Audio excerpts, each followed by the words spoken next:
અહીં ખાલી બોક્સની કિંમત શોધવાની છે આપણે. તો જ્યાં આપેલું છે ત્યાં આપણે ગુણાકાર કરી જોઈએ. તન એકુ તન ને તન દુ 6, એટલે આને 2 હારે ગુણ્યા તો આને પણ 2 હારે ગુણીએ. 4 દુ 8. એ જ રીતે અહીં નીચે આપેલી છે કિંમત, તો 4ને કેટલા હારે ગુણીએ તો 16 આવે, એટલે ચોકે ચોકે 16. તો તનને પણ 4 હારે ગુણીએ, તન ચોક 12. આ રીતે થશે. હવે અહીં ઉપર આપેલી છે તો તન 50, તો અહીં 4 50 20.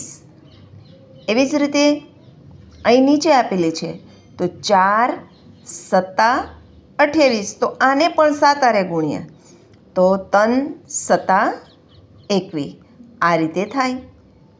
આવા બીજા વિડીયો જોવા માટે લાઈક કરો, શેર કરો ને સબસ્ક્રાઈબ કરો. Thank you.